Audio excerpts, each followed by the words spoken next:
Week 3 slate on Underdog. That's what we're breaking down today. It's me, it's Nez. We're going to go through the top plays on the slate at each position, our favorite scroll down gems. We'll also talk about some small field strategy. We'll draft in the Deposit Kingdom and Badge Bro Brawl contest. And then we'll also look at the 12-person contest, the Dawg Bowl, which is filling fast. We will sneak an entry into there. And then we'll wrap up, as we always do, with some spicy pick'ems. We are 2 for 2 on our cores through the 2025 season. We'll see if we can keep that rolling here again today. This is Off and On the Clock. Let's do it.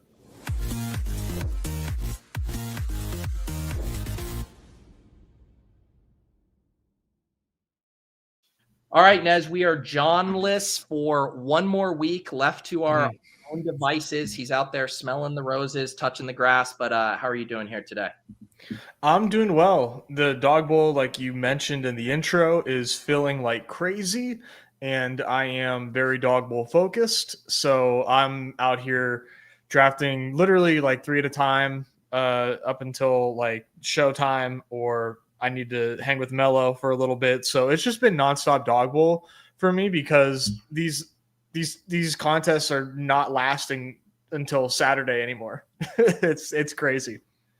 Yes, and I know, even Numi dropped a message that they're aware of it, that they might make some tweaks next week. There were no like promises or anything, but they are aware of it, and they know the sentiment is that people would like to be able to draft these over the weekend a little bit as well. So it's on their radar. But until then, we have to adapt. Just like I had to adapt last week with the BR filling, I had to jam all my entries in on a Saturday afternoon there. So it is what it is.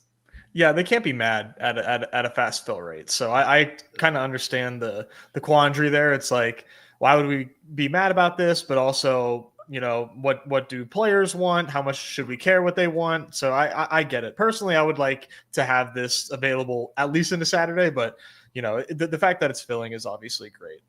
Yes.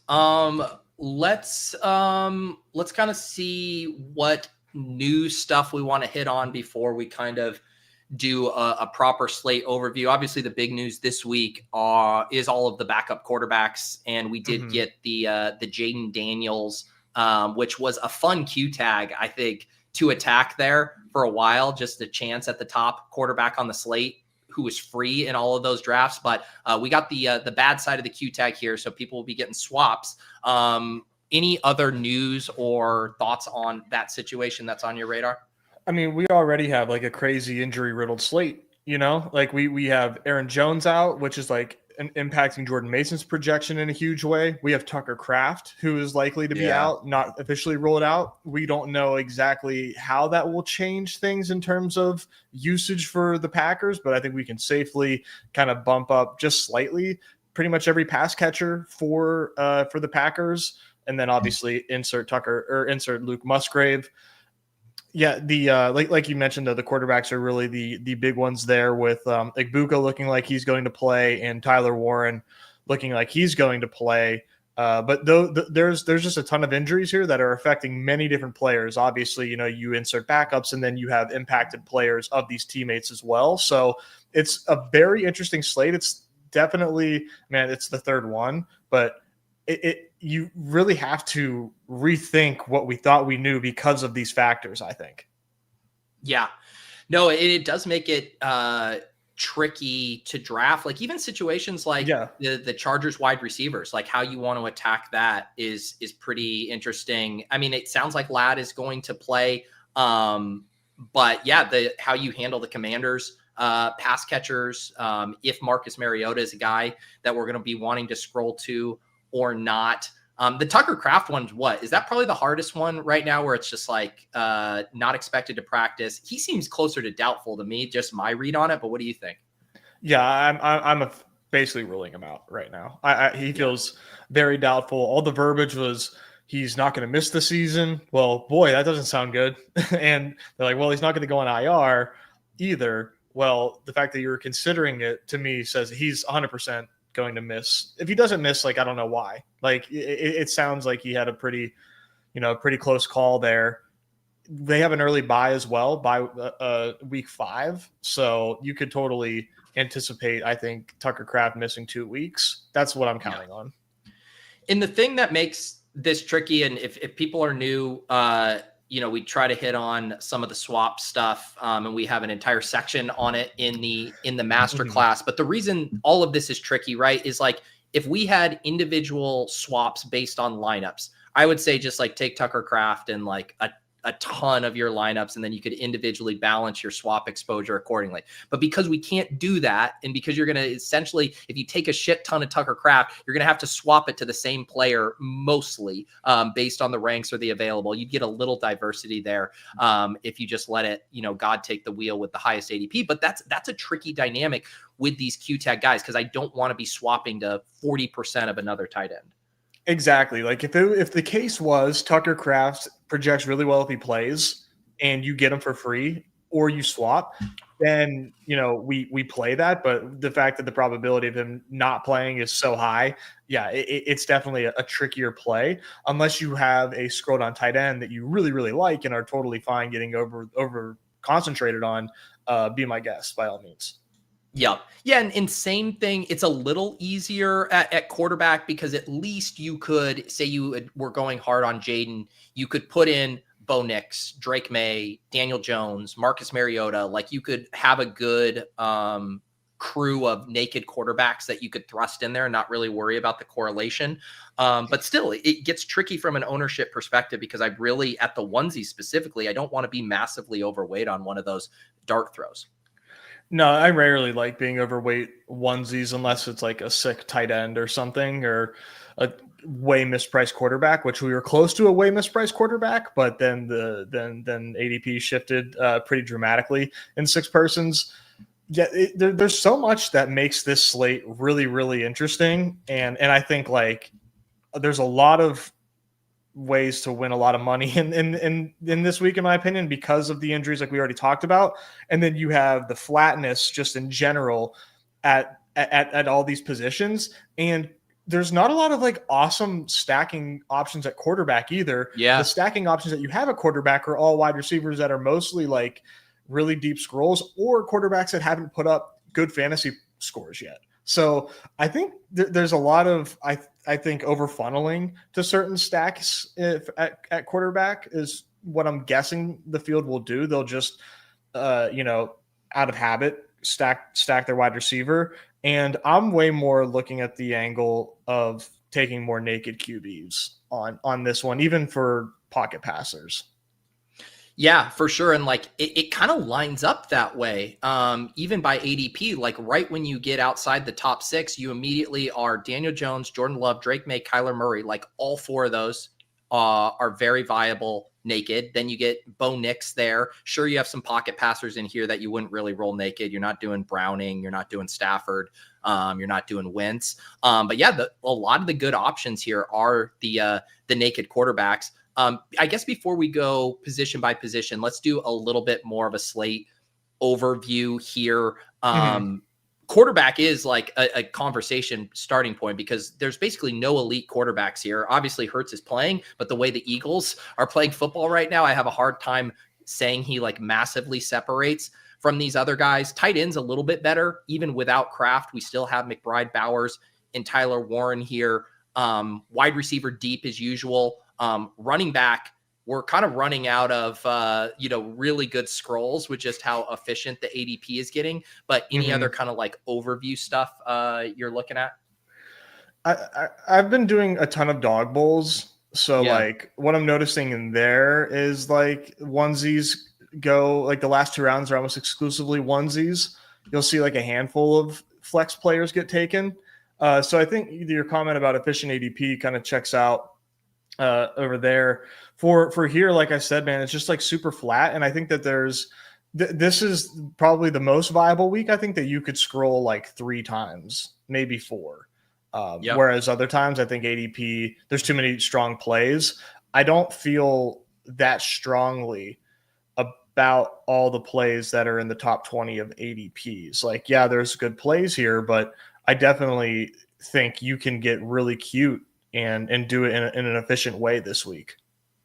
I know, and like one of the things we talk about in the master class too is like on a given slate, we'd say like, oh, there's generally 8 to 12, 18 to 14 studs that you would take any combo of those on your rosters to start. Like this week, when you have the quarterback uncertainty with Chase and Jefferson, the ceiling is still there for those guys, but generally at an ADP of 7 or 9, you're getting like a pretty good floor ceiling combination. Like to me, like the really comfortable plays, like it's in the top 6, and you can include McBride in there, I think, if you want, just from like a VORP perspective. But it is like one of the thinner elite tiers of players that we will see on a slate, especially one that's pre-buys already. Exactly. So there's like paralysis by analysis happening where there's the elite tier is super thin, like you mentioned. There's a million options to scroll from. There's 13 teams on the slate.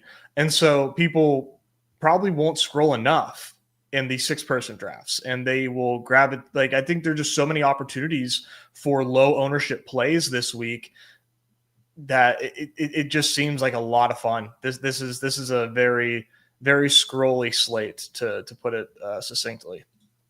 Yeah, let's start going. We can kind of go position by position here, and we generally will kind of combo, top plays with scrolls here. But yeah, quarterback is flat as it's ever been. Hurts there at the top. I guess one other slate overview thing that we can map on to the conversation here: QB2, Dak Prescott; QB4, Caleb Williams. The only total over 50 on the slate. This is a game people want to play. CeeDee Lamb, Rome, going to be highly drafted and paired with these guys. Baker, Herbert rounding out the top 6 who are going to get drafted in most contests. Any of these 6 stand out to you as like, hey, I'm willing to eat the ownership here? Yeah, I think I'm most excited to eat the ownership on Hurts, the Bears-Cowboys game. Herbert in these, I don't think so, but Danny Dimes, I could here. So there's like those 4 guys I could definitely see myself getting to like at a comfortable rate, because Caleb, I think, is going to be probably like 70% drafted, not 100%, because he wasn't a QB. He wasn't a top 6 QB to start the week, and then he like quickly rose into that conversation. But we see QB4 go like 50% drafted all the time. And considering how flat it is, I think Caleb Williams makes a ton of sense on this one. But I think I know he's QB1, but Jalen Hurts, there's obviously a ton of FUD around the Eagles right now, and Jalen Hurts in the pick'em lobby is like 190 passing yards. I get it. It's just he still has the tush push on his side, and he threw for 152 passing yards against Dallas and finished with 24 fantasy points because he's Jalen Hurts and he can still run. So I think Jalen Hurts still represents a really nice option in these, because he definitely makes your lineup building easier because you do not have to stack him. And I think at this point, I wouldn't even stack Jalen Hurts until we see AJ Brown come to life. And maybe if you were stacking Jalen Hurts, it's better to do it with Goddard, who looks like he's going to play like 1% drafted right now, or Devontae Smith, who is like virtually undrafted if you were to stack them. But otherwise, you really want Jalen Hurts tush pushing his way into the end zone anyhow. So he just kind of makes lineup building easy. I'm really into this Bears and Cowboys game, though. Like, I know it's chalk, but I can't get away from it. It just seems like the stars are aligning in such a strong way that I don't think people are reacting enough to the matchup.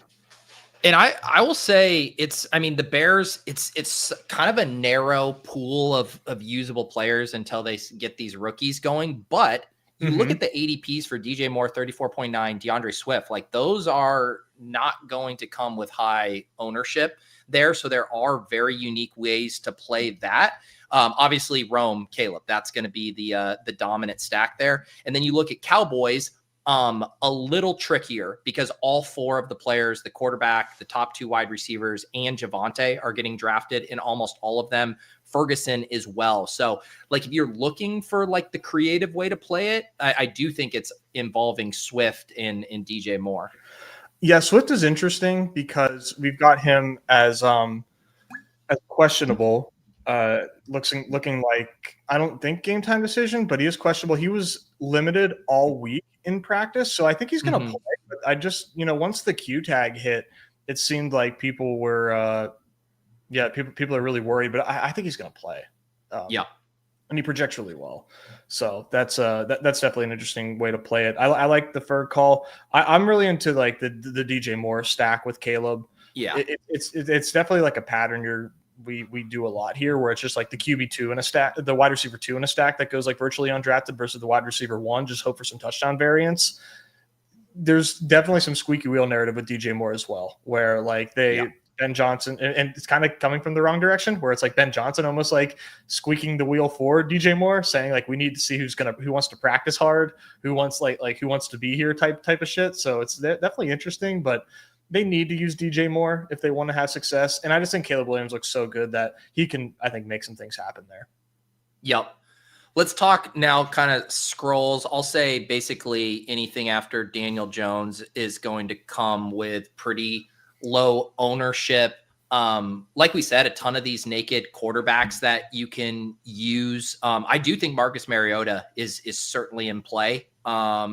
This offense, I think, the whole reason they have him, and even Yuto was just talking about this on the Bully the Sim show. It's just like so that they can continue to run their offense very similarly to when Jaden is playing. As far as the pocket passers, if someone were to do the like Jared Goff impression this week, it's like, does Brian Thomas Jr. put it together and Trevor Lawrence comes along for the ride? Does Nico Collins finally have that nuclear game in CJ Stroud comes along for the ride? Are there any other guys down here that would fit that bill for you? I tried to get myself to get there, and I don't see it, man. I just see unique ways to get to like 24 points that maybe other people won't get to, and hopefully everybody else fails. That's really where I'm at. I don't see any Jared Goff games like lying in plain sight. The one that I would throw out that who could be that player, I think two players.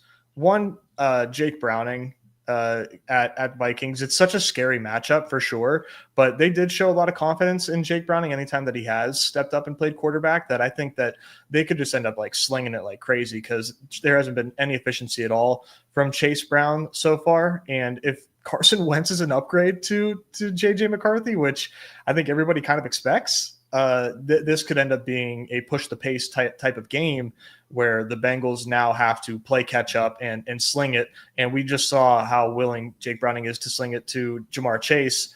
T. Higgins is still very good. So I think there's a chance that Jake Browning could just like he could just kind of do a Jameis Winston impression here, which could be super exciting. And then one that like I half believe, but I do kind of believe is Stafford. Against the Eagles. Yeah, I'm just the fact that these two wide receivers look so damn good. If the Eagles offense turns it on and becomes, more aggressive, or maybe if not aggressive, more efficient, I think that Stafford's going to be able to do his thing against the Eagles. And really it comes by the way of like four touchdowns and like 260 yards through the air or something. So that's not Goff level, but I do think that that there's a chance that this game kind of goes crazy. Yeah, I like that shout out. Just one more to put an emphasis on the Marcus Mariota one. In the ETR stuff, they have him at 7% optimal QB, and he's going to be at like a 1% drafted rate. So that's a spot I'm going to probably push, especially because one of the other dynamics we have this year with the fill rates is more of the contest is drafted by this point in the week than it has been previously. Like, this contest might fill again like late Saturday night, early Sunday morning. And so knowing that 50%, 60%, whatever we're at right now, was not drafting Mariota, and then he's going to continue to be very underrepresented in drafts, makes him an edge I think I might want to exploit more than just play even like optimally. Yeah, because you could estimate, like, let's say Jaden Daniels is 40% drafted so far, and the contest is 50% full. What percentage of those players are even going to swap to Mariota? Like 10%, like max in VR. In Dawg Bowl, it'll be like way closer to 100% swap to Mariota. In BR, it's going to be like nobody. And now you have 50% of the contest left to draft, and he's QB 18. He projects well, easy to stack. Like, we kind of can tell ourselves a pretty easy story, I think, about Mariota getting home. He's a really nice scroll. Yeah. Couple people saying this. Do you not expect a lot of JD to Mariota swaps? I don't. Not in BR. Not in the No. main BR. For two reasons. One, it's a sample size issue. The majority of people are not setting ranks for swaps. And unless you're manually boosting Marcus Mariota up to your QB6 or QB5 in your ranks, that's just going to prevent it. And then from there, like a lot of people, even myself included, like on my Jaden Daniels teams, if I had a bunch of them, like I would probably be getting to Kyler and Nix and guys who project even a little bit better than him. So I do not think you need to worry about outsized ownership on Mariota via swaps. Nope, not at all. All right, let's go over to running back here.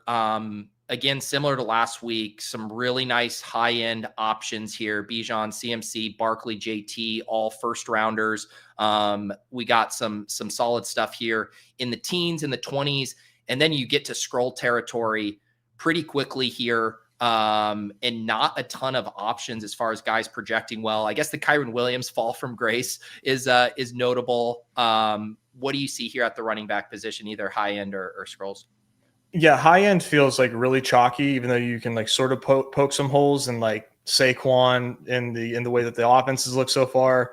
Jonathan Taylor looks awesome, but Titans low key like are getting toward a pass funnel. But Jonathan Taylor looks awesome, so I would never say don't draft him. But the top four, super chalky. I think Jordan Mason is still like underpriced. You can take him basically whenever you want after the top four, in my opinion. His workload's going to be insane.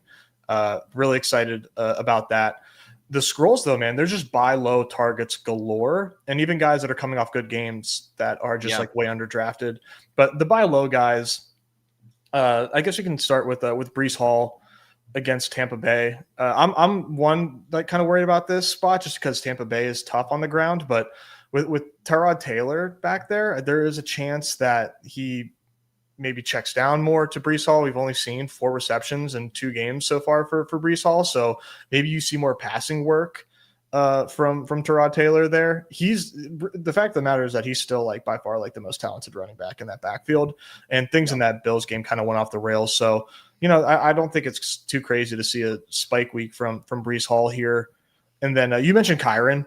Kyren, the ultimate buy low here. Like John and I were talking shit on him like Wednesday, and I don't think Kyren Williams like looks good right now, but the role is like really what we care about here in the offense. And I think the offense is good. The role is still solid.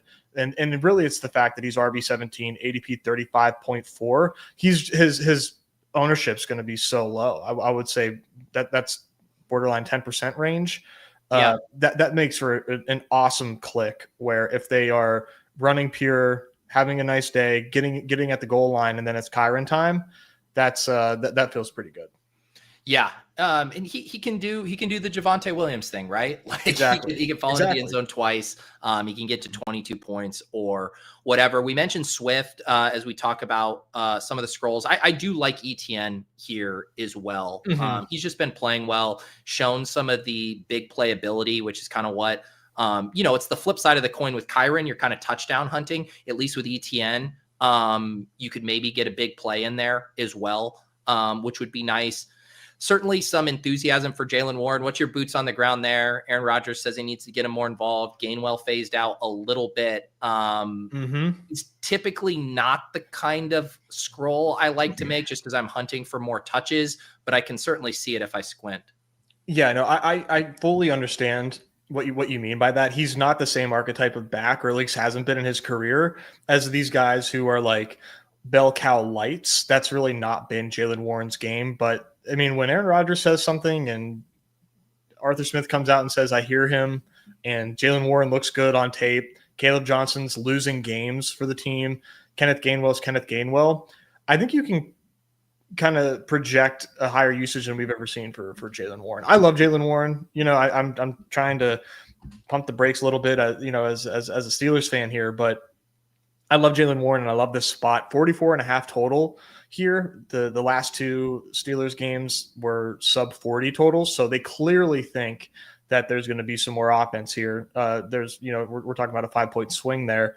So I like Jalen Warren a lot. Like in Dawg Bowls, he's starting to go way. He used to be a 6th-round pick, going way earlier in Dawg Bowls. I think he's a really good scroll here, even though, like you said, he's a different type of back than we normally scroll for. I think I'm going to play it before I see it based on what's been coming out of Pittsburgh.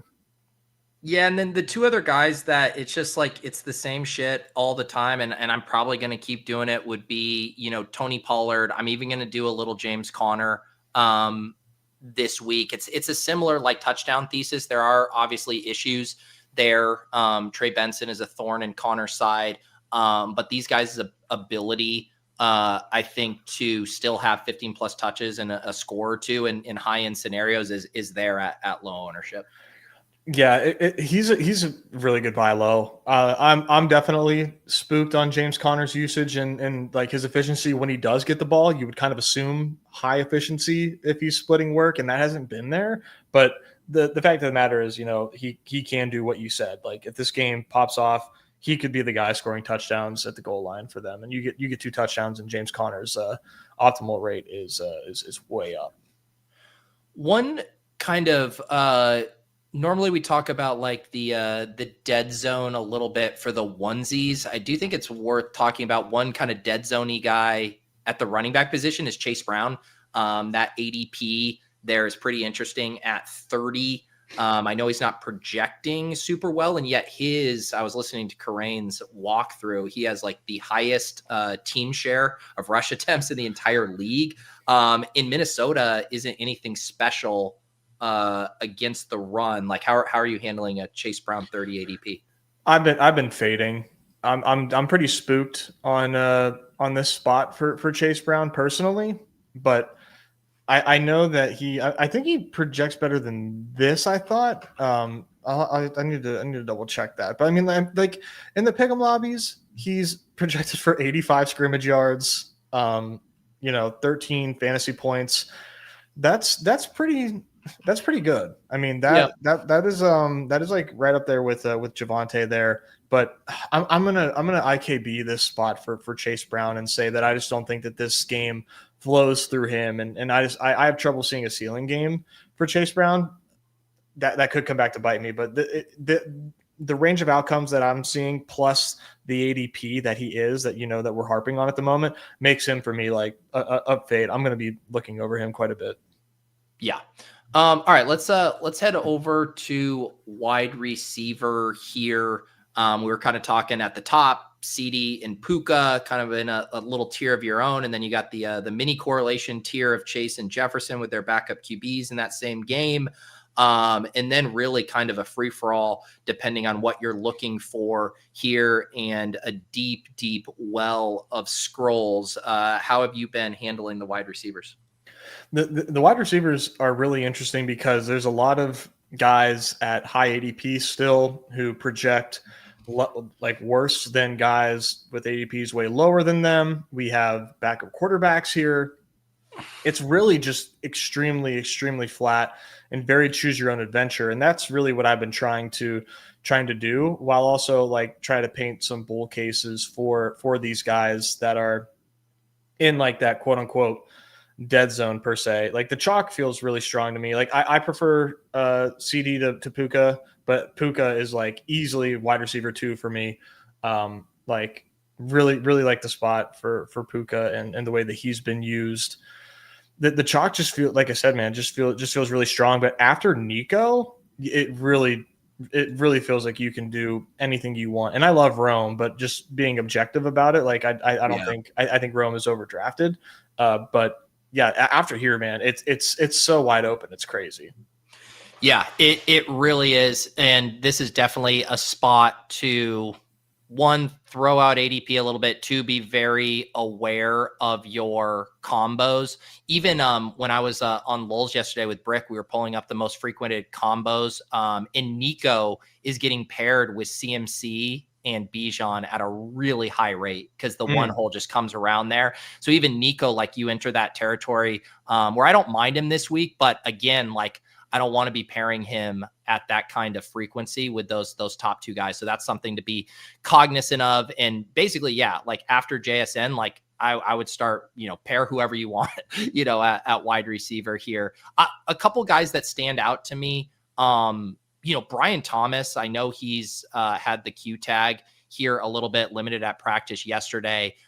It's so funny how the pendulum swung, because he went from being like overdrafted to now, I think, pretty underdrafted based on his first 2 weeks of usage. Mike Evans, to me, seems like he's primed for a blow-up game here, seeing a ton of targets. I don't mind DK Metcalf as well in this game. Christian Gonzalez, I guess, is questionable, might play. We'll like that a little bit more if Gonzalez doesn't go. We already mentioned the DJ Moore. So there's some guys here who I think are just kind of mispriced with some of these other guys thrust up over them.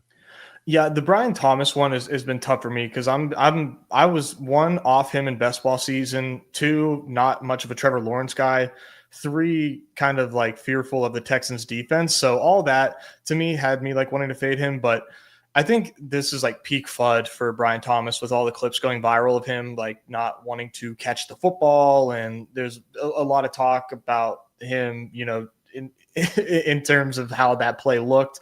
And so I think that's definitely taking effect here in ADP, and he's definitely a good click at well under 100% drafted.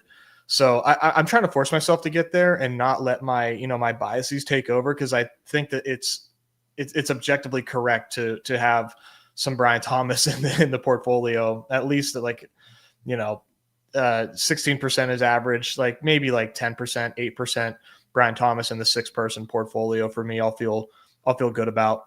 The one pick that I've been really warming up to in the last couple hours is Debo. I think that he fits Marcus Mariota really well in terms of just really easy schemed up stuff.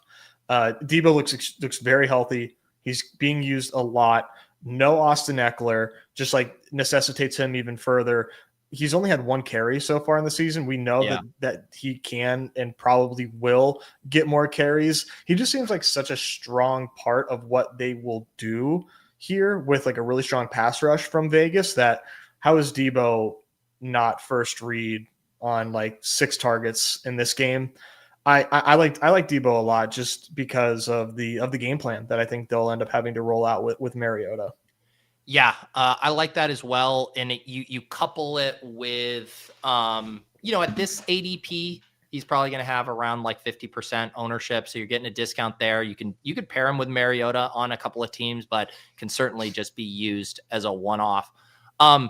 As far as some of the scrolls, we talked about DJ Moore. There's a ton of target earners back here who are going to be sub 20%. I'll just flag a few. Keenan Allen, Garrett Wilson, Jacoby Myers are the ones that kind of stand out. And then even buried in here, Jawan Jennings, if he goes, I think always should be in that conversation. Any other names stand out, or guys you want to rubber stamp here?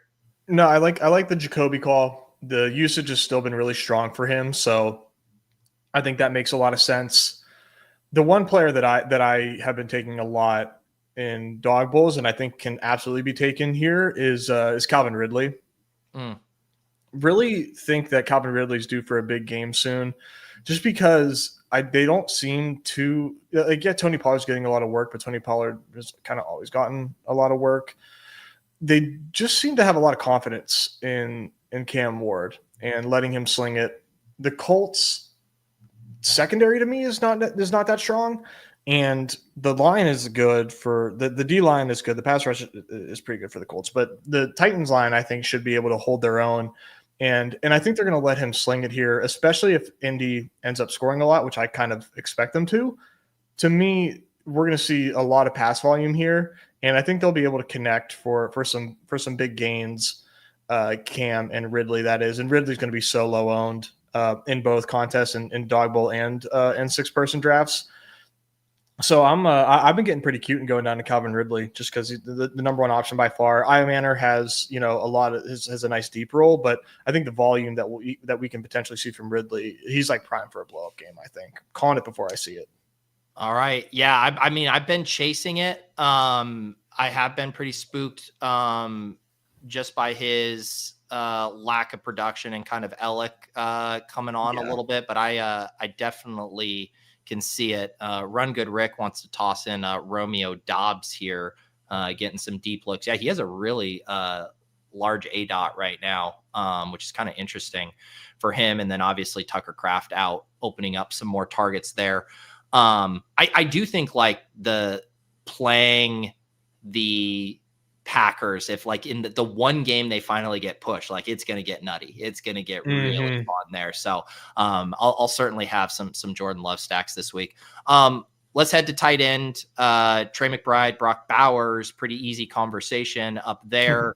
Good picks. Tyler Warren, good pick. Tyler Kraft probably not playing. And then we are in a pool of players who all are going to project within like 1.5 points, like from Jawan Johnson all the way down to Hunter Henry and David Njoku. It's pretty much the same guy. Yeah, no, this is a weird one, but man, I always think tight end ADP is always super efficient on Underdog. Yeah, I kind of like these guys in order.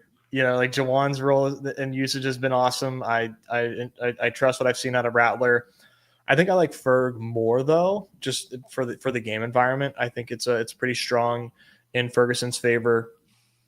Ertz with the Mariota at QB, I think also kind of is like that pattern matching of, hey, quick, easy looks against the Vegas pass rush equals Zach Ertz targets. Pitts, I think, probably represents like the highest ceiling that's available here against Carolina, where forgive me, I forget who posted this stat, but the Falcons are running way less 13 or not 13 and 11 personnel, 3 wide receiver sets. They're running way more 2 wide receiver sets, which has been really good for Kyle Pitts and his target share. And against the Carolina defense that hasn't really shown much of anything, I think this could be a pretty strong Kyle Pitts day. And then the only other thing I'll say down here is like maybe Hawkinson has a good game with Carson Wentz. I mean, to me, I'm just kind of trying to think like, what if Carson Wentz is an upgrade on JJ McCarthy? Does that like if maybe TJ Hawkinson is a symptom of JJ as opposed to a symptom of himself, even though I do think it's way more of the latter. Yeah, no, that's what I was talking about that a little bit with Yuta too. And it's just like, this is the spot. We get the QB change. We get the final game without Addison, and we're getting Hawk at, pretty cheap prices. So yeah, I'll definitely have him in my mix. When I did my write-up for the week 3 scroll down gems, and I basically said I'm going to be randomizing like in that tight end 6 to 11 range, just because they all project pretty similarly, which by the way, there's 2 ways. I know people have asked about the Deposit Kingdom videos I did last year, not doing those this year, but I am doing my same research and putting together the scroll down gems. There's 2 ways to get those. If you're YouTube members, the highest tier on my channel, Hand Builders and Opto Bros, I put them in a YouTube post on Thursday afternoons. Or if you guys are Underdog Masterclass members, I post them in an update at the end of the course there each week, and that went live. Put a link in the Discord, but if you just go to the course and scroll all the way down, you will see those. Also, a good time to mention, we did just add a promo for the course. We didn't have any promos going, but we are doing 10% off right now. If you want to use promo code BADGE, you can get the Underdog Masterclass. There's all kinds of questions in the chat about how to do swaps. Guess what? John added both screen share tutorials for both mobile and web, all kinds of information in there, 10 plus hours of roundtable, all that good stuff. So if you were behind and want to get the course 10% off with promo code BADGE, and we just had on the Badge Bros on Monday, right? It was Josta who took the course and then shipped a Dawg Bowl seat. Yeah. He was going like by the book of John's contest selection, and then found himself with a sizable bankroll to play the Dawg Bowl, and then he ends up qualifying. There you go. Went from like the tightest like contest selection and playing it by the book to playing the contest that is the biggest bankroll bleeder on the site. That's what it's all about. That's what it's all about. All right. I think we got a good overview of the slate. I think it's time for us to start drafting a little bit here. Nez, should we do a Deposit Kingdom League and then hop into Badge Bros Brawl? Yeah, let's do it. All right. This is, of course, the titular contest to the Discord here. I'll review the winning lineup every Monday morning on the portfolio review. 3 max entry, $10, 1K to first, 1,104 entries. So a small tournament here. Always recommend getting in these smaller field contests if you're trying to realize your ROI sooner rather than later. And Nez, we got the 1-6 here, aka the Jefferson and Chase tier. Yeah, is that how you like to play it? Is just kind of double tap those guys? No, not necessarily. I think I'm liking Jefferson a little bit more. And we were talking about this tier being kind of flat. This is where I do think about like combo stuff, and maybe a little bit more so in the big BR than in this. But like taking Jefferson and then, maybe going a McBride or Bowers or scrolling to a Hurts or something, like I'm open to those kind of things. Yeah, I definitely like to scroll a little bit at the 1-2 turn, just because there's those turns in general, man, just get very, very concentrated on certain combos. So in small field, you don't have to really force it, but in the BR, I would definitely be sweating what I'm getting at the 6-7 and 112. For sure.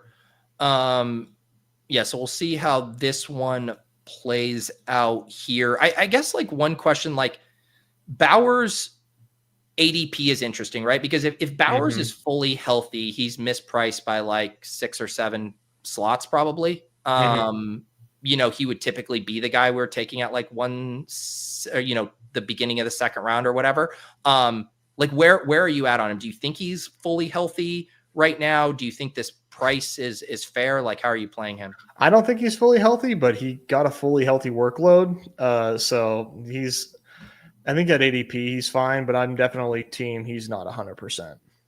Yeah.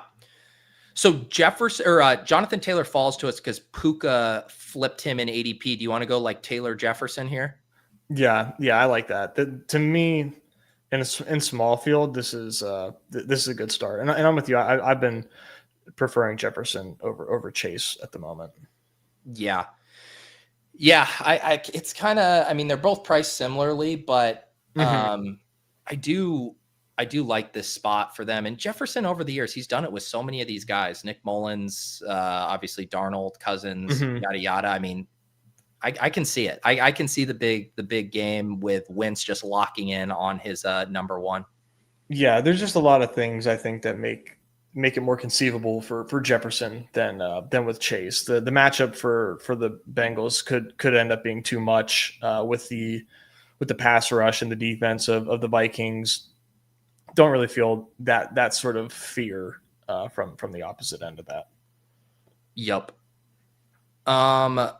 Let's see here. Thoughts on running Love naked with the ambiguity at pass catcher? I think Jordan Love's always a guy that you can do naked. It's a little more interesting this week just in that it's getting so concentrated with how many people are out, and yet I still don't feel confident saying like Dobbs, Wicks, Golden, or whoever like emerges with a big enough target share. Like there's certainly avenues where those guys each score like 15 points and Jordan Love drops 30, and you feel very good about naked Jordan Love. Definitely enjoy naked Love in the 6-person drafts. I think that makes a ton of sense. I would definitely try to stack him in the Dawg Bowls because the pass catchers that he has go so low owned that you're going to benefit from that. I've been taking a lot of Wicks in those. Yes. All right. We are back on the clock. Nico falls. We can do the Hurts thing we talked about. Otherwise, kind of scroll territory. Yeah, I think we go Hurts, and I would maybe throw out Javonte. Is Mason still here? No, he went. Yeah, Mason went early. Yeah, went 12. Yeah, I think I prefer Javonte here. I'm good with Javonte. The numbers are like barely inflated because he didn't touch the ball that much in overtime, but they did have an overtime game last week. But the role is so solid. He looks good enough. And Chicago, man, this is a great spot until proven otherwise.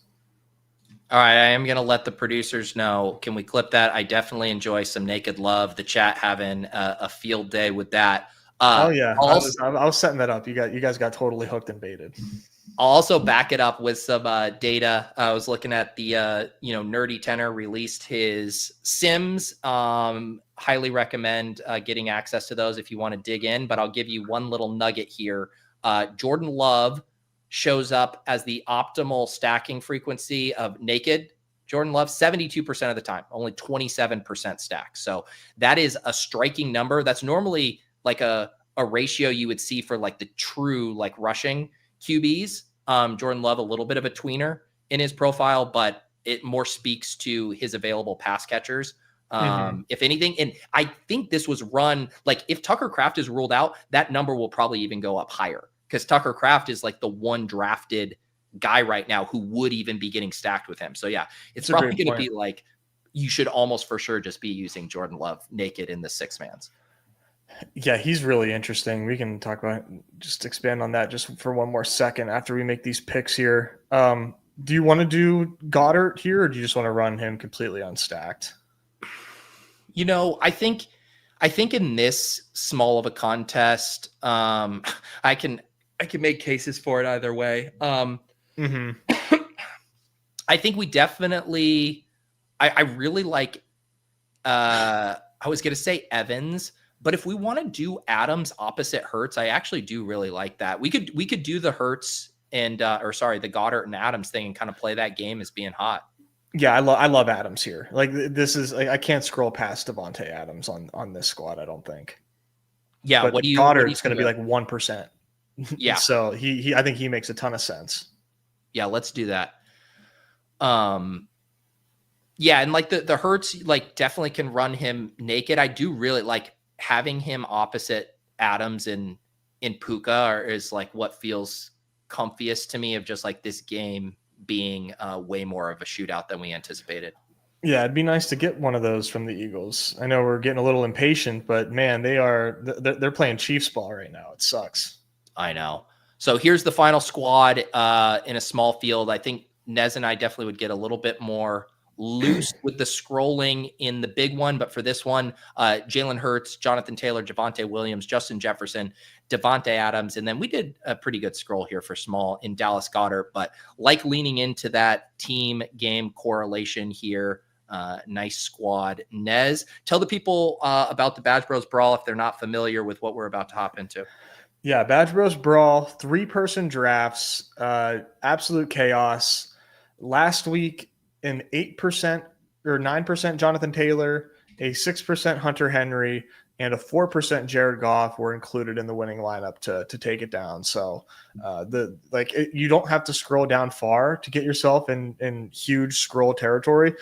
This also featured a 50% drafted Amon-Ra St. Brown, 72% Malik Neighbors. I mean, Malik Neighbors 72% against the Cowboys. That's just that's just hilarious. So this is just a super fun contest, and it's kind of like a baby step into scrolling and thinking about how drafted percentage works and how to use it like in your favor. Yes. We got the 3-4 here. Like my snap take is like optimal would be 2 elite running backs, McBride or Bowers, and then get 1 contrarian quarterback wide receiver stack. Like that's just my gut. Yeah. I mean, Jonathan Taylor showed up in so many of the top lineups last week just because he put on such a monster performance. The second place team scrolled a little bit less. There's 3 sub 50% players here with Achane, JT, and Amon-Ra. But this is a lot of fun. So, all right, what do you think here to start? I think definitely Barkley, and then I'm open to whatever you want to do with the other one. Yeah, we're gonna get a really low owned quarterback for sure. I think we go Barkley, Puka, kind of play that game a little bit, and then we can scroll around that. We just diversified we did our Hurts, Goddard, and Devontae, and now we're gonna play the Barkley Puka angle. So we've covered the board. Just switch it out. Switch it out. Yeah, and then so with 3 quarterbacks going in this one, Hurts, Dak, Baker, the top 3 Yeah. by ADP. But man, anything down here is going to be pretty low. All right. Let's set something up here. Let's go. Let's get one of these guys. I know. Let's do McBride. Mm-hmm. I prefer McBride. And then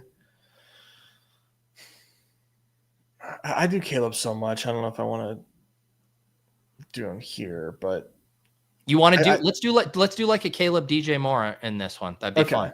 Okay. Yeah, we go Caleb DJ Moore, and then I think one more. We could eat some. Yeah. Yeah, so we have Caleb, Barkley, Puka, Trey McBride. Those 3 guys that we have are going to be 100% drafted, I think. Yes. Agreed. Caleb would be what, like, I don't know, 40, 50? Yeah, something like that. Just because there's so many different options to take here. But yeah, I'm curious where people will go here. Yeah. What if we did we could do the Breece Hall take? I think that's okay. That's a good scroll here. He's going to be like very low, obviously. Yeah, you basically no one's going to get down there. You basically hit the stack with the contrarian piece and then get kind of a scroll at running back. But yeah, these are the kind of things you can do here at extremely low ownership. Mm-hmm. Yeah, you can basically handpick your teams for the most part.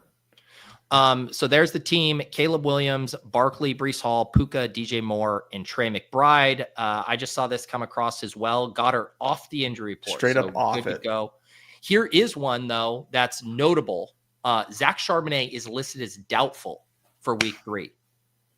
So Kenneth Walker very much on the menu. Were you taking a lot of him in the dog bowls? Yeah. He's beautiful.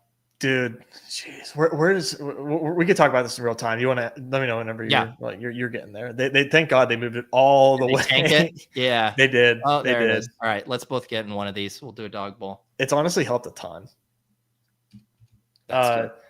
Yeah, like where does Ken Walker go now? He all the usage in the world against the Saints. I'm not really sure what to make of the Saints defense. I didn't get a chance to see what like Kerrane had on them in the walkthrough, but I think you don't really. I think you just kind of not care if they're good or not, because we've got Ken Walker uber efficient with 20 touches, on his plate. That's a lot of fun. Well, it's funny too because so in the 6-man's. Kenneth Walker's ADP is 30.8, in the 12-man's 26.3. So already going earlier there in the dog bowl, which is kind of makes sense that the sharper drafters have been kind of reading the tea leaves on this anyways. As soon as Sharps, who has an injury history as well, like missed Thursday practice, I immediately was like, oh God, I'm way too light on Ken Walker. People were already wanting to play him just because he had a nice game. Now you take this ownership into account, he's gonna get frothy. Yep. We mentioned it at the top of the show. If you are looking to get dog bowl entries in this week, it's filling incredibly fast. It's at 84.7%. What do you think, Nez? By like 8 or 9 tonight, it's going to be filled. Yeah, I would say right around there. I'm still going to run a no strip stream tonight, but I doubt we're going to get any dog bowl entries in. It's gonna feel pretty fast, man. I booked our guy Dave for After Dark tomorrow, and earlier in the week I was like, yeah, we'll draft some dog bowls and stuff like that, and it's just no, we'll be drafting something else. Some squib kicks. $3. Jump Free says Kenneth Walker just went 18 in a BR. Definitely going to see plenty of that coming up. I am on the clock from the 1.7. What do you have, Nez? You have the 110? Yeah, I'm at 110. All right. Yeah, I will. You know what? I'll lean into the Jefferson take here. I'm going to take Jefferson at 1.7. I like At first I liked the running backs a lot more this week, but then some running back plays opened up later. Yeah. Where like now I'm kind of enjoying some of these strong projecting wide receivers early, but yeah. Yeah. It's the beauty about BRs is like on a slate like this, Brady says accidentally took Kenneth Walker at Not 6 even in a BR. problem. It's not a problem. It's fine. It's like we joke about the star method. Like you do that in a best ball draft and it's the team's dead. Yes. In BR, you're fine. Yeah, you're sacrificing like nothing. I would say like as long as Jonathan Taylor's off the board, you're good. Yeah, or take him 7 to one or the other. Oh man, this Ken Walker thing is gonna get really interesting. All right, so Nez, you go Jordan Mason here at 10. Is he he's not, is he regularly a first round pick in the Dawg Bowls or on the fringe? Yeah, he is, especially for me. I take him a ton. Yeah. Really excited about Jordan Mason. I think he looks awesome, and a 20 touch projection I think is totally fair for him. Chad did pull the trigger on double Seattle there near the turn. JSN at 11, Kenneth Walker at 14. That's a good one. I went with Javonte Williams in the second round there. Just really liking Javonte's role, really liking that game. I know that there's some weather concerns there. It does seem like those are trending in the positive direction, so that's good. Let's see here. I'll do a Brock. I mean, I never tend to like my teams in Dawg Bowl when I go elite tight end, and yet this tier down to the Rome, Hurts, etc. We'll grab Bowers. I've seen Ginty in these, by the way, fall to like 30. Really interesting.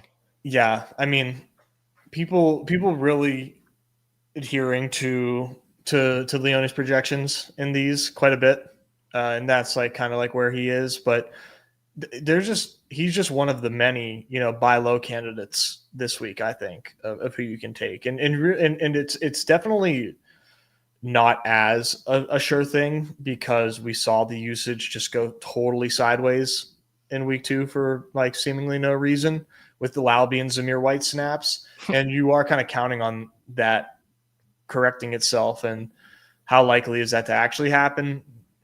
Who knows? But yeah, Ginty's one that I'm going to be buying low on for quite a bit, and I just hope he's not going to. I hope I'm not martingaling this all the way to week 12.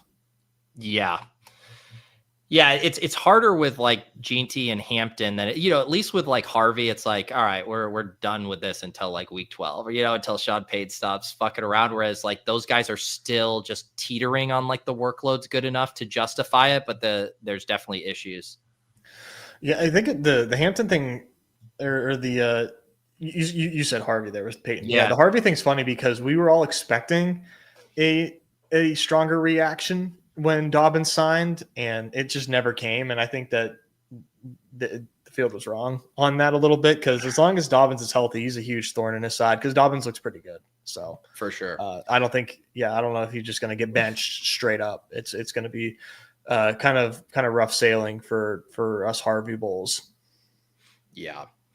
I mean, that was my saving grace. And best ball is just I kept having sticker shock being like, when is he going to fall to the 6th round, or 7th round on this Dobbins signing, and people just held the line, which I don't even think was bad considering what we all agree as far as his late season upside. But I never got like a good buying window where it's like, oh man, it finally feels good to click him.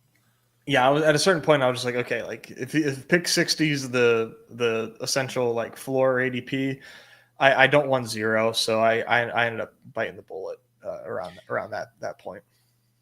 Are there any combos you're seeing a decent bit in the Dawg Bowl? I mean, I just noticed the CeeDee Lamb Rome obviously feels pretty good with that game. Anything else you see a decent bit? I see a lot of CMC or Bijan. The one hole gets a lot of Tyler Warren is what I've seen. Is what I've seen a lot, but he's falling here big time. But I see a lot of Tyler Warren go there. Otherwise, it's kind of hard to see a lot of combos happen frequently just because the ADP versus projection is wildly different right now. Yeah. And, it's hard to know like what's real in terms of ADP. Yeah. Let's see. What do I want to do here? Glad to see Tyler Warren go off the board. Maybe I just That would have felt draft bad. the dupe of our Badge Bros Brawl team and take Brees Hall here. I don't love Pickens or AJ Brown. Certainly don't mind Pollard, but I kind of want to lean into like the Brees stuff. It's like it does feel like this ADP is kind of like middling the two outcomes, from Right. week 1, week 2, where it's like I'd rather just shoot for the moon that he is kind of back to how he was week 1. Yeah, definitely very interesting with Tyrod Taylor there, and the matchup is I think could lead to him having a lot of receptions. All right, Javonte and Jordan Mason for me so far on the clock. Let's see. This is just such like a meh range.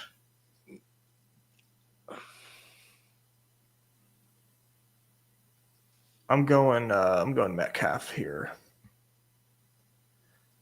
Leaning into the total being higher for the Steelers, even with Gonzalez, if he does return for the Patriots, hopefully it's not going to make that that strong of a difference because they have been so gettable on defense. So Yeah.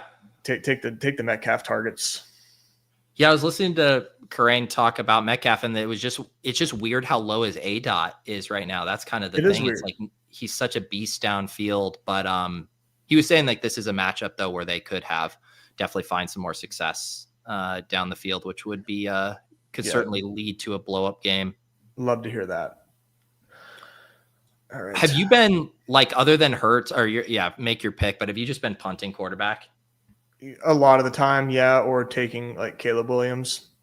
Yeah. Doing a ton of Caleb, but it's kind of tough to get there right now. Let's go. I'm gonna go Keenan, man. I'm so high on Keenan Allen right now.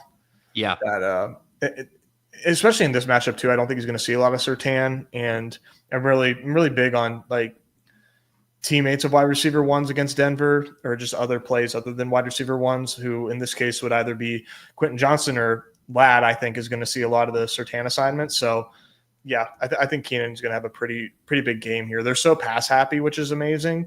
And yeah, Keenan slightly under 100% drafted, but we'll take it. I am just going to draft a dupe of our Badge Bros. I love it. In a three-man contest and in a 12-man. Brees Hall, Justin Jefferson, DJ Moore, and then Brock Bowers here with me. You're sweating Daddy 34 here with this Rome team if you're trying to get to Caleb, but I think you're going to go Dak.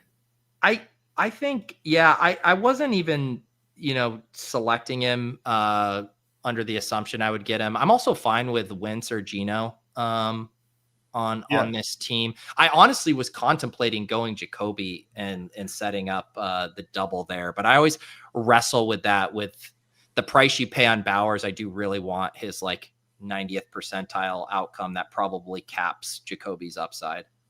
Mm-hmm. That's true. But I guess to answer your to go back to like, am I punting quarterback? Yes. Oh, yeah. And am I stacking? I think I'm stacking like 50% of the time if I had to put a percentage on it, because I'm stacking a lot with Caleb. I'm stacking a lot with and Caleb goes to VinDP. That's hilarious. Stacking a lot with Ladd or Chargers, that is, not necessarily Ladd, just looking at Ladd's face here. And then I'm doing a lot of Tyler Warren this week. So I'm doing a lot of Danny Dimes with Tyler Warren, and pairing that with or without my Calvin Ridley scroll, who goes undrafted like 50% of the time here. I'm just really drawn to this Titans and Colts game that I think can be a ton of fun. Yeah, I like that. Yeah, that was the one because I asked JM. Everybody knows about Chicago and Dallas, but his kind of sneaky game of the week that could pop was that Indy Tennessee game, and then Utah's sneaky game that he liked was Arizona and San Francisco. Yeah, I think that one could get there. I definitely struggle to see it because of the way that the Cardinals have looked so far. But yeah, if that game, if the conditions are right in that one, that's gonna be a lot of fun. Yeah. Yeah, I'm gonna just probably punt quarterback now that Caleb is gone to the final round. And now the question: what has been your frequency of 2 running back or 3 wide receiver builds in Dawg Bowl? I would say probably 50-50, where I'm going either 2 running backs versus 3 wide receivers. I don't have like a strong preference here. On the right side of the board, I definitely tend to go way more 2 running back as opposed to the left side of the board, where Yeah. I'm way more likely to go 3 wide receivers unless like Jalen Warren makes it to like that 4 or 5 round area on the left side of the board. That's kind of been the way that I've played it. I think both are very viable here, obviously, considering how deep the player pool is, and it's 12 players. It's going to be, I think, pretty random on these big weeks. Yeah. Oh, what do I want to do here?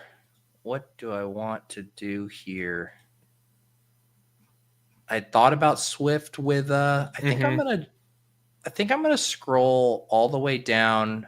I'm gonna take Jawan Jennings and take another stab there on, we mentioned some of those guys that were popping kind of projections relative to ADP, Keenan, Jacoby, and Jawan Jennings, another guy that kind of fits that bill.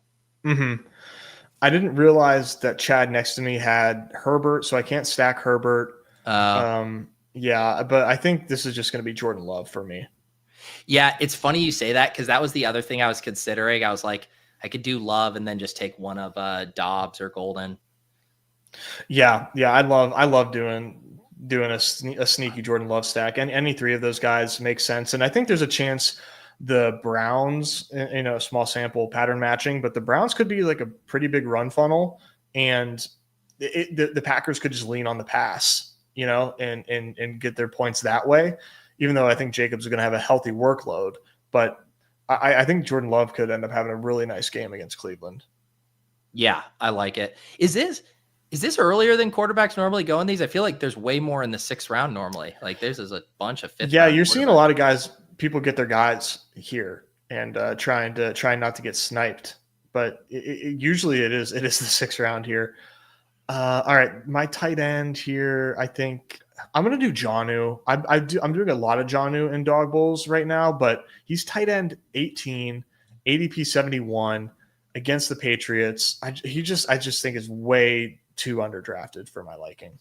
Yeah. Let's see. Do I want to do? I could do Wentz, or I could do Geno.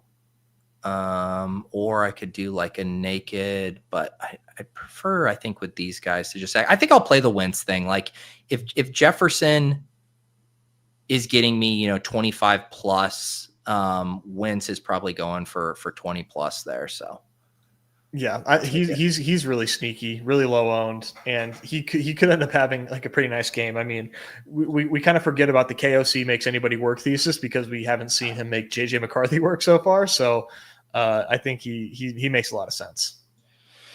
Yeah, like you said, getting the little ownership discount there is nice. If I had like an LAC piece or something, I could see maybe going Bo Nix. Mm-hmm. I just kind of wanted to have some kind of correlated angle there, I think. Yeah, you can definitely do Bo Nix unstacked. All right, so my team there: Jefferson, Bowers, Breece Hall, DJ Moore, Jawan Jennings, Carson Wentz. Although Star Tours points out Jawan Jennings not practicing today.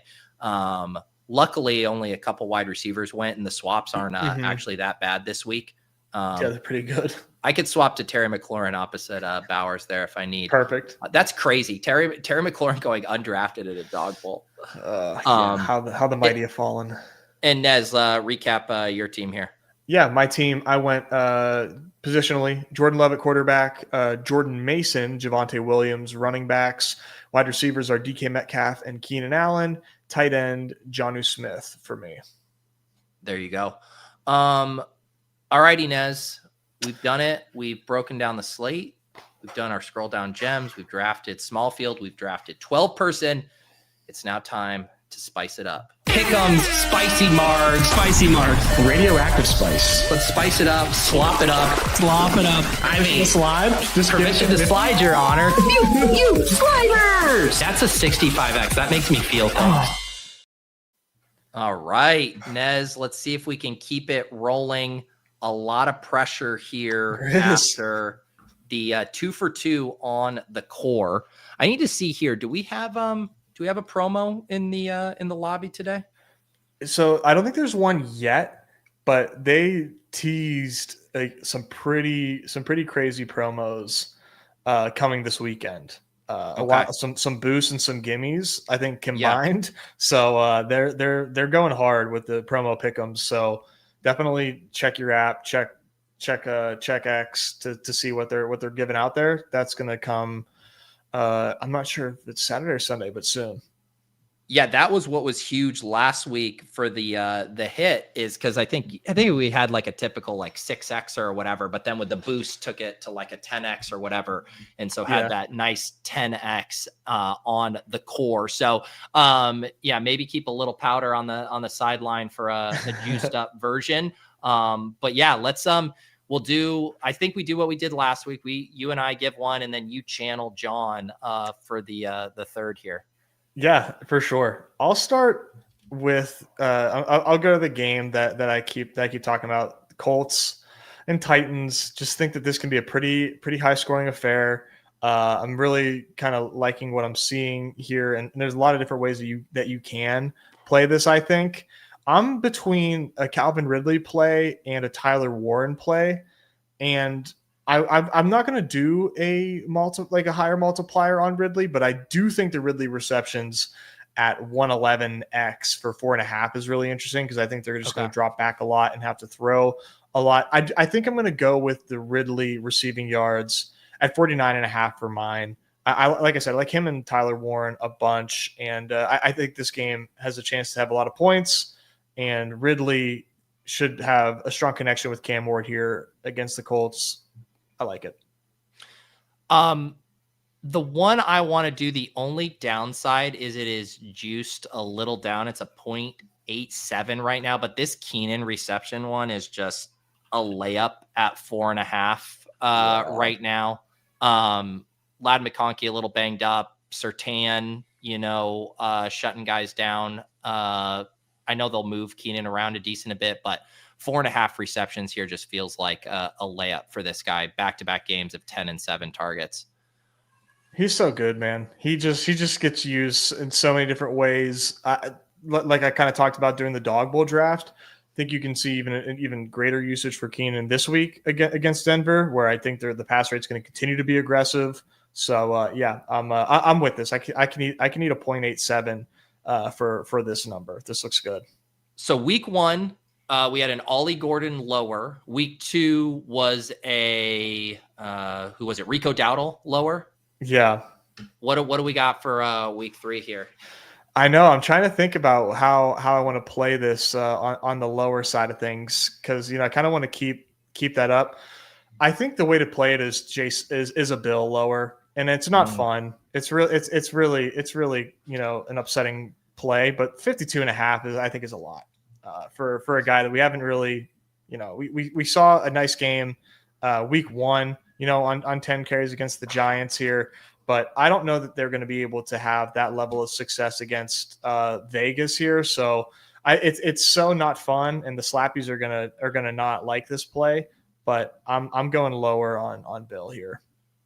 Yeah, I mean his role has been 26% of the snaps, 26%, 37% of the rush attempts. I mean, this is a big number, like you said, the 52.5 there. So I'm willing to they hate it with you.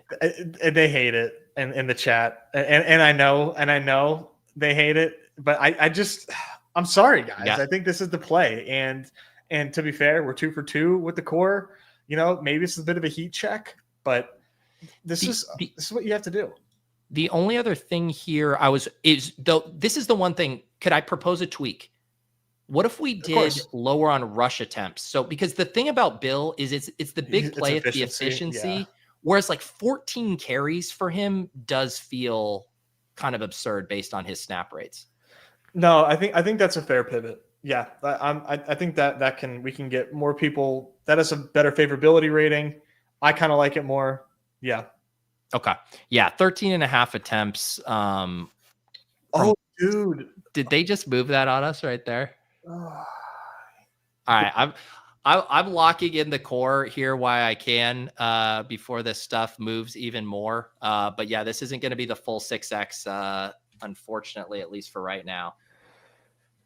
That's crazy. That's crazy. Right in front of our eyes, they pulled the rug out. That hurts. Yes, they're always watching. We've learned this here. We've learned this. The other one we hit on last week, Nez, was our Cowboys Giants stack. We said we wanted to target this game. We had Dak, CD, Pickens, and Neighbors. All of them got home in that correlated fashion we love. Should we head to a game here? Yeah, let's do it. What game do you prefer? Well, I'm trying to think going like the sneaky route so we get maybe slightly better numbers than with, say, Chicago and Dallas. I think we can go ahead. Well, I was going to say let's do that Titans and Colts game because you liked Warren and we didn't get him in, and we have a Ridley one you like. Yeah, let's do that. Let's go here first. What do you like on Warren?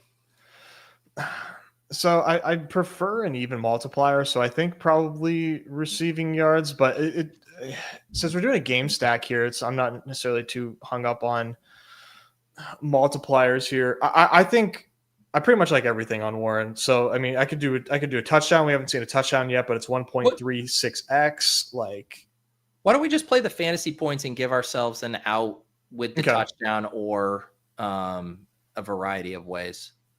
Yeah, let's play. Let's do that. That makes sense. And then Ridley, we can put him in just because we had already done that, the 49.5 there. Mm-hmm.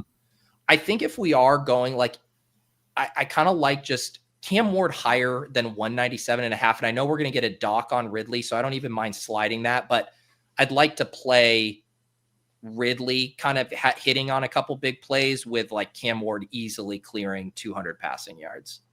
Yeah. So you prefer the Ridley slide over the Ward slide? Or no. I was going to say the Ward slide is probably the better way to offset the dock. Okay.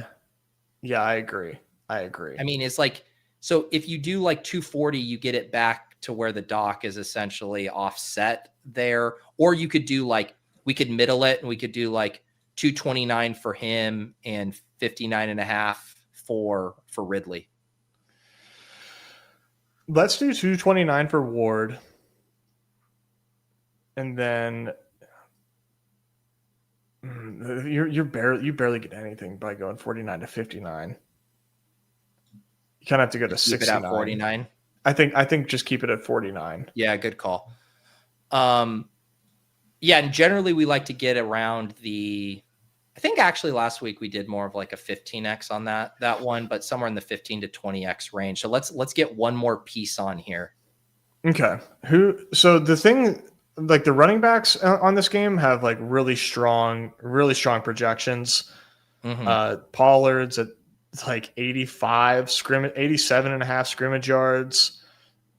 Jonathan Taylor's at 100 plus scrimmage yards. I feel like those are kind of tough to get to. The only one that I could think about getting to, I think there would be like Tony Pollard touchdown, but what does that do? That's like a normal. That gets us sort of back to normal. Yeah, Pollard. I mean, we're close to normal there, so that would be the 9.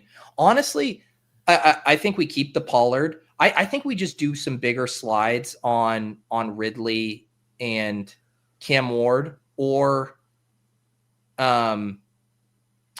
we find, I guess it would be a fifth piece. Okay, here's the fifth piece. Let's just go to Io Manor, longest reception. and there's so his 1x 16, but I mean we could slide that, right? I mean, Yeah.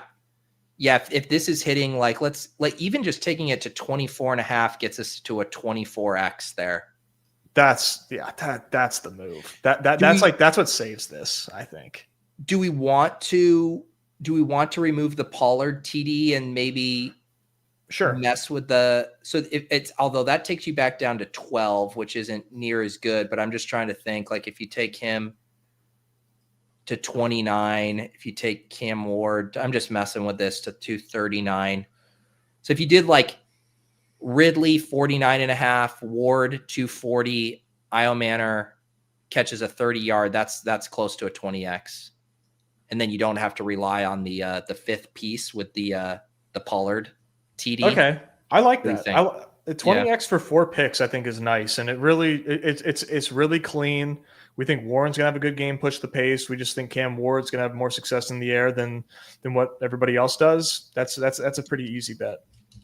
All right, drop that in the chat. I'll drop them in the Badge Bros channel in the Discord. I'll put them in my newsletter roundup tomorrow. If you're listening to this after the fact, I will also put them in the show description. So plenty of links, however you would like to find them. All right. Someone said the Dawg Bowl promo was out. Did that just get tweeted? That usually comes out on Saturday, I thought. That I did too. That's why I was surprised that someone said it. Dawg Bowl qualifying pick'em is out. Interesting. I don't see the form, because you usually got to fill out a form for that. Yeah, I don't either. It is. They just got mine. It's in my Underdog. Interesting. I haven't received it yet. I wonder if they went a different route. Yeah, maybe someone was asking too, like, is there a way to just, if you entered it once, can they just give you the token each time so you don't have to fill it out? So I have not received it yet, but check your app if you got it. Okay. Nez, so the other ones, why don't we do a mock Dawg Bowl one here? Okay. So last week it was a 40x that took it down. I can pull it up here. It was actually a pretty conservative one, as far as, like, they weren't taking any long shots on it. I know I retweeted it here. Here it was.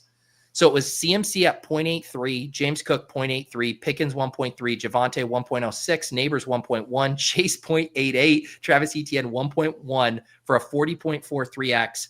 Obviously a pretty big jump from the 15x from week 1. I think you're going to probably need a 45 to 50x this week to take it down. Would be my kind of target number. Would probably be a 50x, Nez.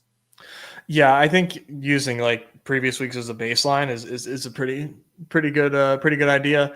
I think maybe because last week was so high scoring that that could be on the higher end. I'll probably shoot for like 35, but I willingly, knowing that if I hit, I might not get there. Yeah, but I just think last week was so chalky that I think that kind of lended to that pick'em hitting.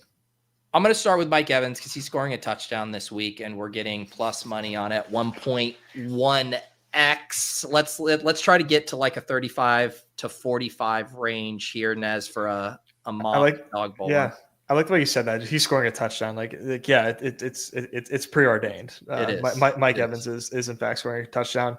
I want to go. So can I get you to get a little multiplying here? Let's get a little high up there. Let's go Rashid Shaheed to score a touchdown. All right, here we go. JM got me to do him, and now you got me on him. Yep, scored last week against the Giants. Witherspoon is out for Seattle in this game. I like the way Rattler looks. Let's throw Shaheed in here. All right, Shaheed and Evans. That gets us to a 5.79. Do you know what other? We were just talking about it. What is Metcalf's at? 1.27. Yeah, let's toss him in here as well. That gets us to a 14.7. You know what's surprising to me, and maybe it's because I'm just like way too high on Puka. Puka is 1.1x to score a touchdown. Let me see what that gets us to. That gets us at 26. The only thing I'm just wondering, like, if we got another, like, could we get this done in 4, basically? Sure. I'm just trying to think who's another, like, player. It'd probably be a pass catcher, right? Yeah. Like no running back is going to have multipliers that high unless we went really nuts. I just want to see. I'm not going to put him in. I just want to see, like, Quentin Johnson 1.36. That gets you to like a 33. Ooh, wow. Yeah. I don't hate that. I'm going to look at Dallas and Chicago and see how chalky things look here. It's pretty chalky. Roma Dunze? Interesting. 1.23. That's not as bad as I thought. But that's not quite meeting the threshold for us here. But yeah, we don't have to wrap it in 4. I was just wondering, like, if we could thread that. What is JSN? One thing I do like is like, we hit on, like, the so the Dawg Bowl one we did last week, we had Rome and JML with the thought of being, like, speeding up the game and getting cracks at that. JSN, I'm trying to think, JSN opposite Metcalf. Nothing really opposite opposite Metcalf on New England. Jets, like, Wilson would be kind of interesting. Yeah, what's he, like, 1-2? 1-4. That's not bad. Oh, okay. I'm into that. That gets you to the 35. You said that's around your target? That's what I'm gonna shoot for. Okay. All right. I'm gonna lock this in as a mock Dawg Bowl range. Yeah, like I said, I think I'm gonna go a little higher than that, but I certainly see the case for scoring being a little bit lower this week.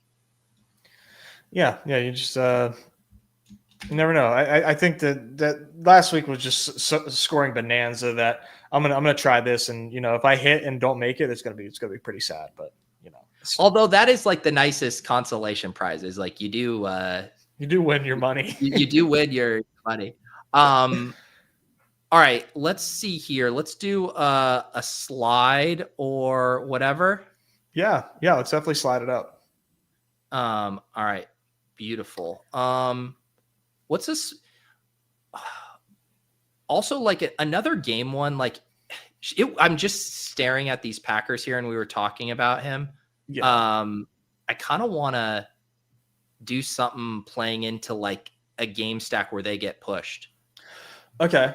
So one option that I'll throw out there, I know this is your idea, but I think Golden sliding longest reception to 30 yards because he's just getting used downfield so much, and one of these days they're gonna connect. 1.45 is nice. So if we do longest reception, maybe just on Love we slide, to, like, let's say, like, he throws for 270 here. Okay. What is, like, Wick's receptions? Yeah, what's that? 3.5 higher, and you're getting 1.06. Play that. And then what do we do on the Browns? Yeah, this is the interesting part, is how do we play Browns here? What do you think about, maybe, if you don't like it, it's fine, kind of playing it through, like, Judkins being really good and just, like, really efficient on the ground, and he goes higher than 40.5 rushing yards, or you do, like, longest rush because we think he breaks off a big play. Yeah. I was going to say, too, I don't even mind the rush attempts. I mean, it feels like a game he's getting 11 for sure, but I don't mind playing the efficiency route either. Yeah, any one of these hires makes sense to me. Yeah. In terms of, like, what we're going for here. He's a big part of their success right now. Yeah. If they're going to have any. Let's so this gets us up to a 16.46. I feel like I just want, like, a little more from this. I want, like, a 25 here. Golden, Love throws 270. Wicks catches 4 balls. Judkins 40.5. Are they giving us a Musgrave? Like, is there a cheeky? No, just touchdown. Fannin receptions. That's juiced down, though, unfortunately. What if we just did a little slide here? Judkins, if you take him to 54.5. What's that? That takes us to 20. 20.5. Okay, here's a question. Yeah. Would you rather do Judkins 54.5 or Judkins 13.5 rush attempts for 1.4x? I kind of like the rush attempts there. He got 10 last week off of like 2 hours of practice. Yes. I mean, I know that this is a tough matchup, but we're playing what if it's fun.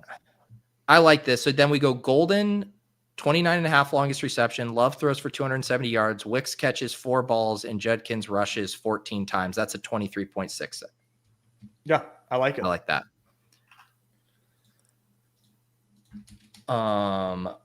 Beautiful. So we'll call that. We got our Green Bay and Cleveland. Yeah, let's get a.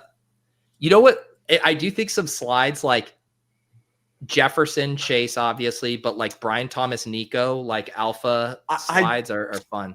I just looked at Brian going? Thomas. Yes, yeah, I just looked at Brian Thomas, and he only has fantasy points right now. No, I see it. Okay. Let me refresh. Yeah, this is like for old time's sake. Doing a Brian. This is how we get Brian Thomas like right. Okay, what do you like better? So if he catches 9 balls, that's a 3.87. If he gets to 100, if he gets his 100, that's way better than the yard multipliers. I think we go receptions. Yeah, do you want to do 9 or 8? Yeah, 8.5. 8.5, I think is nice. Mm-hmm. I mean, he had 12 targets last week, 8.5 here. Nico, man, you could do a similar thing. I mean, Nico had 9 targets. Do you want to play target or receptions or yards with Nico? That's a tough one. I think yards. Wow. At 9 catches is a 5.39. Do you want to just play? Well, can we just call this the 9 route? Brian Thomas and Nico Collins. Yeah. Each catch 9 balls. Come on. This is a banger. Way too clean. Way too clean to not play. Dude. And that's a 62.5x for them to each catch 9 balls in that game. And then we just do the same thing on the Minnesota and Bengals. Are we going to get the same? I mean, 5.5. But Chase isn't going to be as good as. No, it's like I think 15x. It's a 15x. But man, those guys are. Yeah, what do you think there? You can slide it a little bit more. Yeah, because I mean, we don't have to play the same game with these two, or we could just go crazy. You could do 10 receptions each is a 44. Okay, sure. Why not? Absolutely. I mean, Chase has been like, that's just like an average day at the office for Chase. I mean, he had 14 receptions last week, and now Wentz is going to get it. Sure. Those are definitely some of like the best bang for your buck slides that you can do are the receptions right now. Yes. All right, let's do one more, and then we're gonna power this down. Is there a player that you haven't gotten in one of these yet that you want to play? We definitely got a lot of my favorites here. I think playing Caleb is what I'd prefer to do. Like a Caleb passing yard slide is something I would like to do. Okay. We're not going to get anything as fun as we just got, but I think maybe like 280 or even like 300 for like a 2 points for a 2x. I think he's just going to pass all over the Cowboys here. Yeah. Why don't we do something? You want to just build a game stack one here with this? Yeah. We'll do a bonus game stack, a game stack slide. All right. Sorry. What was the number you liked for Caleb? I think 300, but maybe that's too rich. It just gets us to like a nice multiplier here. And it's like, well, if we're getting this close, let's just go for it. No, I don't mind it. And then I think we just kind of split up like one of them. We do like receptions. We get a touchdown in here for one of them. Yeah, I think Rome is the better touchdown multiplier. Yeah. Yeah, Rome at 1.23 seems nice, and then more we could slide maybe a longest reception even. or just slide yards? I think yards. Just like volume merchant. And then let's get who's scoring a touchdown on Dallas. Lamb. It's not sexy, but he's scoring a touchdown here. Mm-hmm. Wow, Javonte Juice lower 0.9, better odds for CD Lamb, or not better odds, but like, more favorable odds for us. That's crazy. Would you slide DJ Moore too?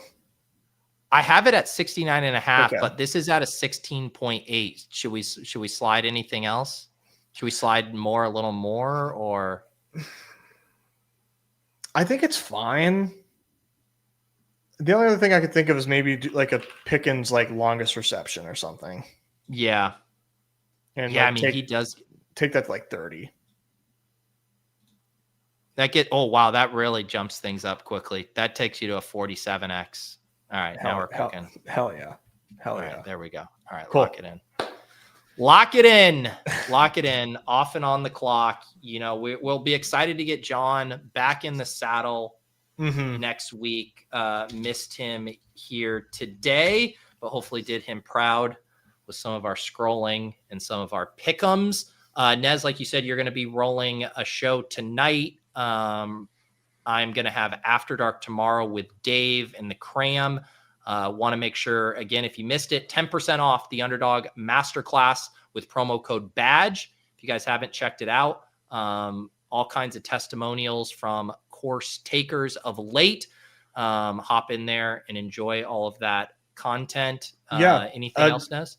Yeah, just one more masterclass plug. John continues to update the contest selection like week after week. He has an awesome spreadsheet as far as what's been offered, when it was listed, when it filled. So if you are like very, very cognizant of what you play, that is a very, very valuable resource that I know a lot of people have raved about. So shout out to our guy John for keeping that up to date. That's been a huge favorite of people that are in the masterclass. Yes. Good shout out there. And like I said, too, if you want my week 3 gems there, you can get access to that as well. Good stuff today, guys. Make sure you're subscribed to both the Badge Bros and Pete Overzet YouTube channel, depending on which one of these you are watching. And even a shout out to our Twitter viewers here. I know John synced that up. So if you're watching on X, thank you guys. Come over, though, and subscribe to the channel. Have a great weekend. Otherwise, we'll see you around on those shows, and we'll be back next week with John for the week 4 off and on the clock. Peace.